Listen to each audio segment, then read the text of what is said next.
Good to meet the four of you students from Ed Waters College. Janaya, I was a drug abuse therapist at Marion Correctional Institution for 3 years. So you and I need to talk sometime about criminal justice. I actually wrote 17 lesson plans for Tier 3 programs funded out of DJJ, Department of Juvenile Justice. Anyhow, Devon, your remarks about mentoring, they were spot on. And I hope not only are you mentored, it makes a difference, but hopefully you'll become a mentor as well. Naeem, great remarks as well. And Zaishai, I'm probably not saying the name right, but delight to meet you as well. Sometime I would love a chance to speak to your group, quite frankly, because that's where the hope is. The old fogies that are on this call, they're wonderful people, but you are our future, and I would love to address you someday. Now that I've offended the rest of you, Mary Pat, I just wanted to tell you, Timuquana is a great location. My gosh, am I glad you guys are going there. I was just there last night for a dinner for another organization. That's a great location. I did a hybrid Zoom call with the Zoos Rotary just a couple weeks ago, and it worked out great. There was probably 35 or 40 people in the room. They got box lunches, and then the rest were on Zoom, but they had them zoomed up on a big screen behind me. So that was kind of fun to do. So there was personal, and then of course there was the Zoom, and it just is what it is. Mike Fish, welcome to Rotary. I see that I don't see your video, but I'm guessing Jack Sears is your boss. Am I right? Jack is my CEO. Yes, sir. Yeah. Please say hello to him for me. We just talked last week about how to change the world, and he has done a fabulous job with Boy Scouts in this North Florida area. So thank you very much. There's leadership is. I'm not sure if he signed off. It was great to see him. He was hugely influential back in the day when he was on city council about pushing mentoring. He should tell his story if he hasn't done it already with boys, with Big Brothers Big Sisters, but was a huge help to me with Take Stock in Children. You probably have heard of that organization. I headed that up for 14 years. And of course, Ed Pratt Daniels, one of my best friends. Always good to see you, Ed. Still on the board of Communities in Schools. That was a wonderful organization. I had the privilege of growing it from about a $1 million program to the largest one in the country. And Ed was on the board that whole time, and his continued involvement on the board I know is greatly appreciated with the new leadership. So Ed, it's good to see you as well. So with all that, this new reality that we're talking, this new normal is weird because I usually begin some of my remarks with some jokes, but you're all muted, so I'm not gonna be able to hear you laugh. So let me just ask a quick question. How many of you have kids of your own? Raise your hand. That I can see. Raise your hand if you have children of your own. Okay, I'm going to flip to the next page and see how many of the others. Okay, huge majority. And that's not a joke. How many of you love the kids? That's not a joke either. Your kids. Okay, if your hand did not go up, we'd have a problem, and perhaps some of the counselors in the room would have some work to do in the future. Okay, so our problem is not loving our own children. In fact, there's a joke that is told sometimes, and they say this: how many of you love your kids just a little bit more when they're sleeping? And of course, I can't say I see your smiles on your face, but the answer is yeah, usually. In fact, if you've had a tough day with your kids, all you have to do is go look at them late at night in bed and just look at them. And it'll bring the joy of why you had children all back to you again, even on those rough days. Anyhow, so children today are tyrants.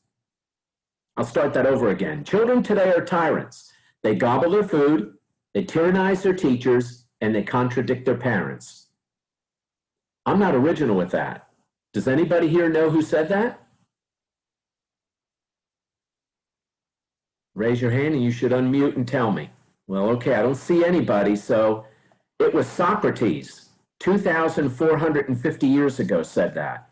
Children today are tyrants. They gobble their food, they tyrannize their teachers, and they contradict their parents. Human nature has really not changed very much. Yes, our mode of travel has changed, faster.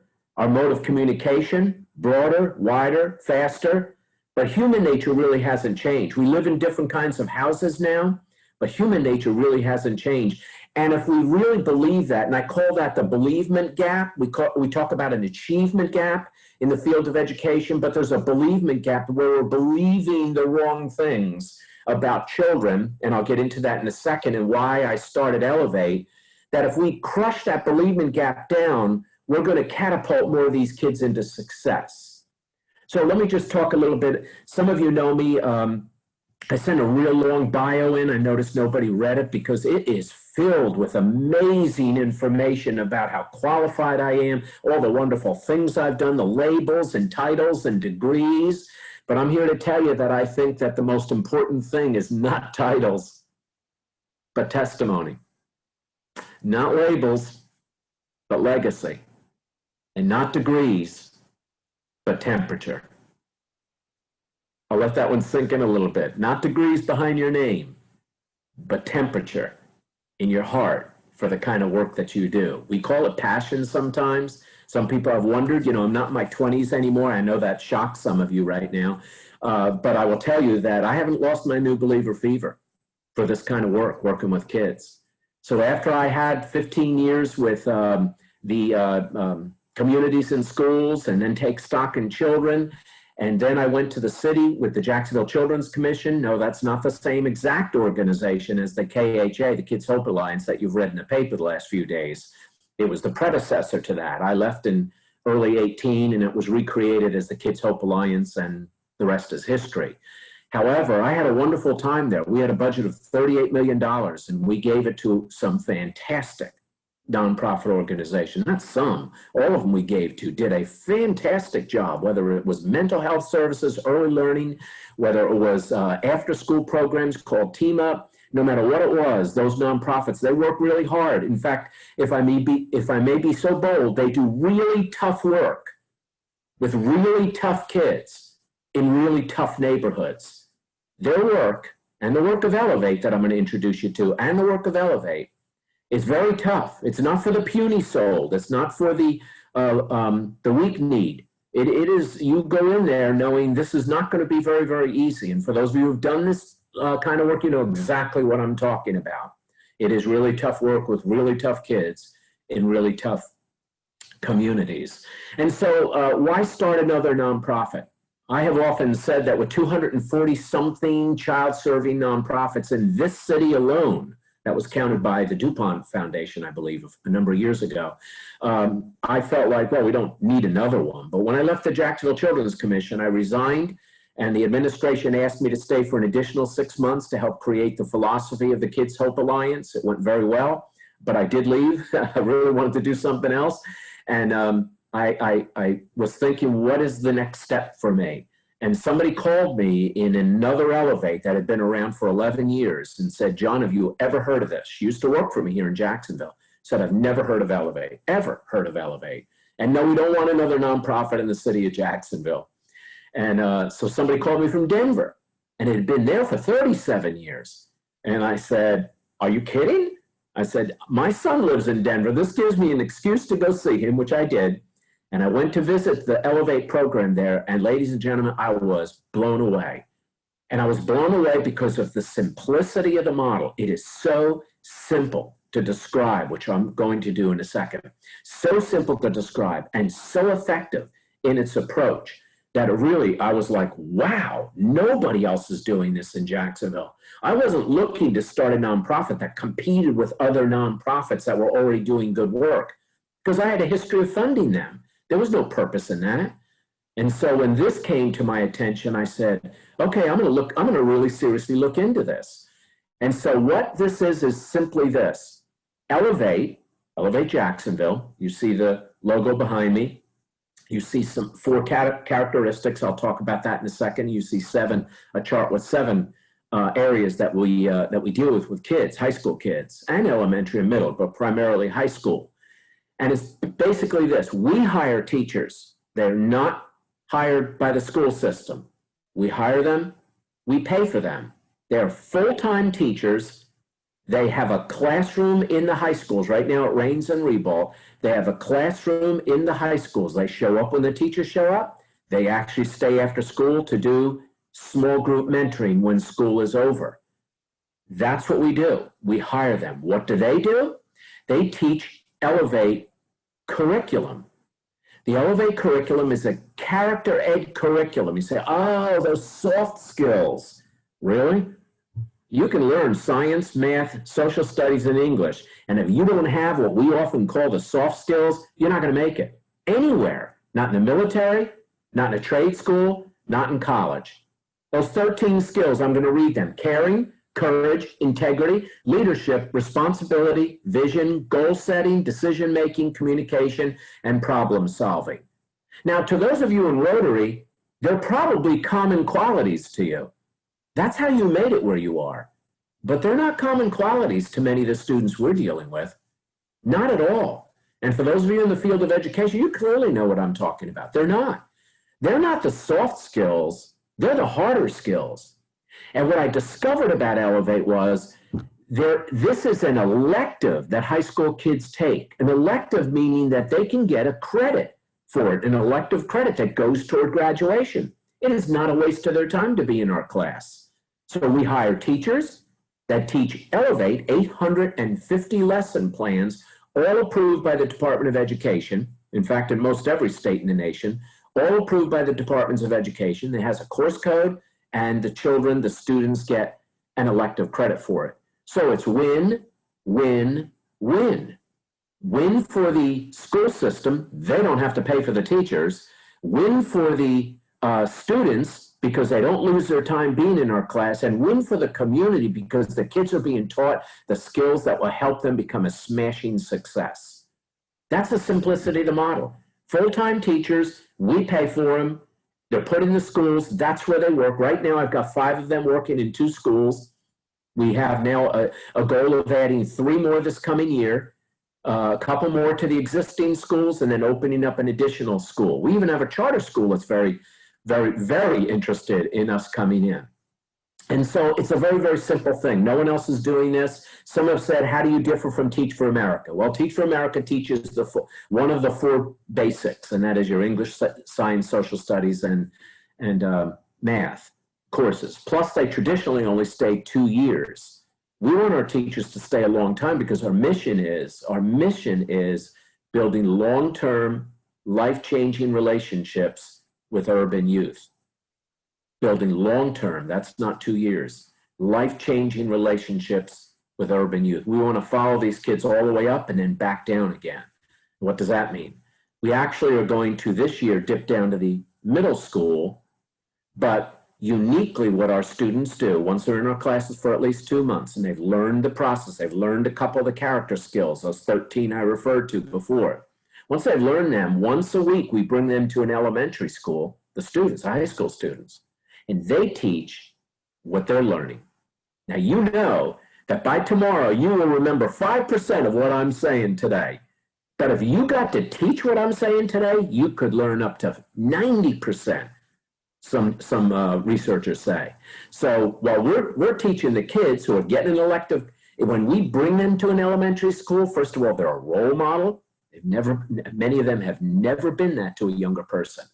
And they're also going to remember what they're teaching because they're teaching it themselves. It's really cool. It's very, very unique. And so that basically is our work itself. Now, what is the philosophy that drives this? Well, many of you have seen the graduation rate going up at an angle. In fact, Ed, is Ed still on it? I'm looking all around. Yes, Ed is still on it. Back when he was superintendent, and before that, the graduation rate was probably one of the biggest statistics, data points that they used, and it was going up and up and up and up. And we saw the gap closing between Duval and national rates, Duval and state rates. We also saw the gap between minority and white population in this city narrowing to the point that our graduation rate is around 87% right now. No, not 60%.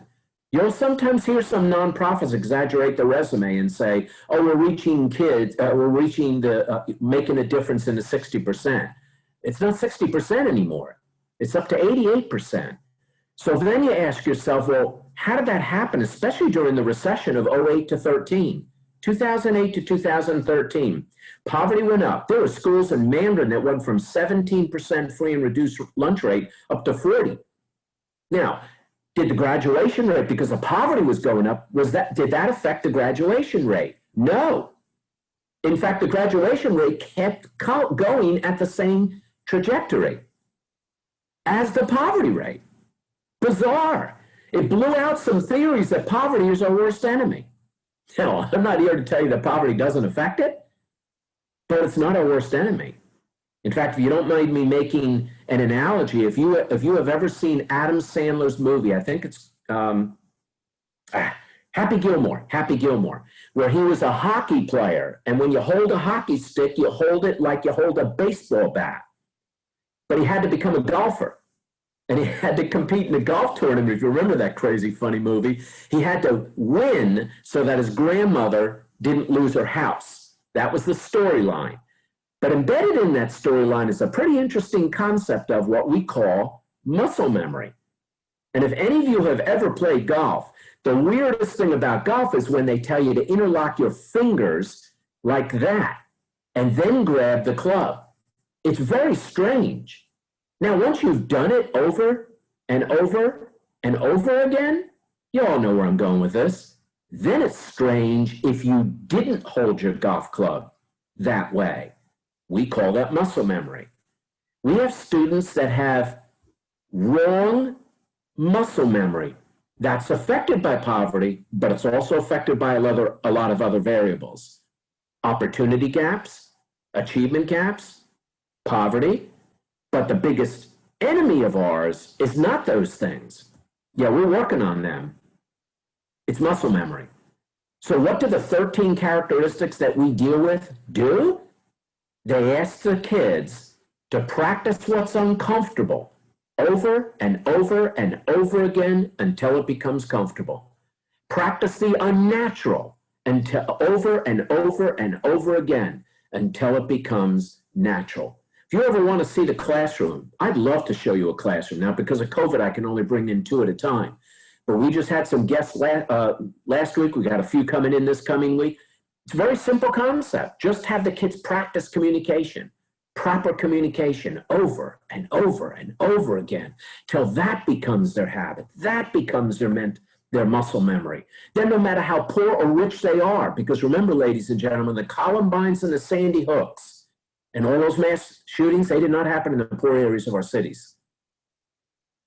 I'll let that sink in. None of them did. That should alarm us. And so we're talking about something much deeper here. Some would call it the nature of our heart. Some would call it our soulishness. There's a lot of terms to it. I'm using muscle memory so I don't offend anybody's faith or beliefs, because everybody understands muscle memory. Practice the uncomfortable till it becomes comfortable and natural. You have done that in order to succeed at what you're doing. You know that. You've done that. That's our work in a nutshell. Hire the teachers, teach these characteristics, practice them over and over and over and over again until the kids become new children. Our theory of change is if we can reach 15% of the student population, this is what they've done in the other cities, it changes the culture of the whole school. If 15%, so you're looking at a school of 1,000 students, if we reach 150, it has a ripple effect on the rest of the students. It also has a ripple effect on their home, on their church, and in their own communities. Doesn't mean they still don't have to return back to some lifestyles that you and I would never want to live in. Or some of us have lived in it and we're glad we're not in it anymore. Those are the lives many of our kids have to go back to every day.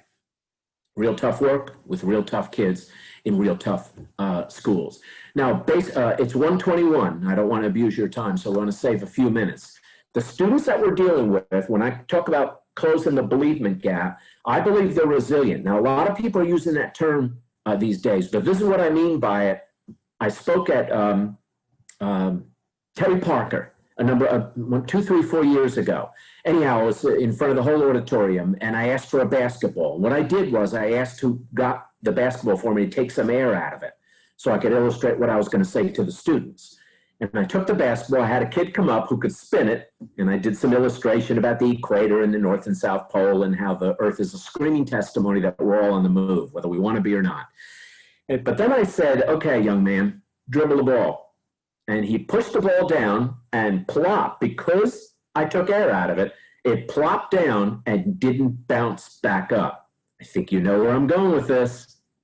So I said, what's wrong with this ball? And the kid said, it doesn't have enough air. I said, air what? He goes, pressure, pressure, pressure. Doesn't have enough pressure.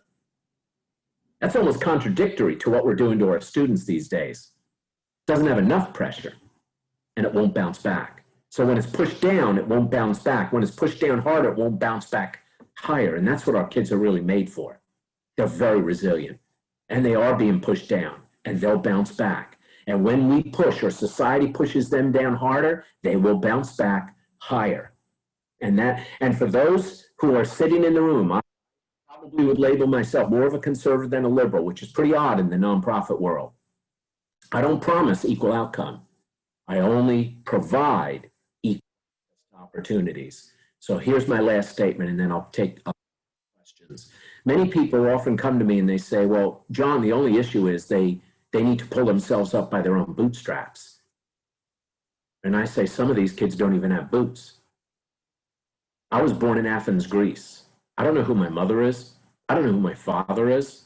I had no boots to pull myself up by my bootstraps. I was sold into slavery. Some of you know this story. Channel 12 did a documentary on First Coast News about it. I was sold into slavery as a little kid to steal from tourists and pick up rubble on the Parthenon. Some of you know what the Parthenon on top of the Acropolis is. That was my early upbringing. I was adopted when I was 5 or 6 years old. I don't know what my real birthday is, by the Heymans, hence my name. But I do have a Greek name. I'm not sure if it's the real one, but I do have a Greek name. And I don't have time to go into the abuse. It was awful. If you've seen Slumdog Millionaire, you know what I went through. And you know why I went through that. But until somebody intercepted my life and took it in a new direction, I never had the boots to pull myself up by my bootstraps. That's what we believe about our work.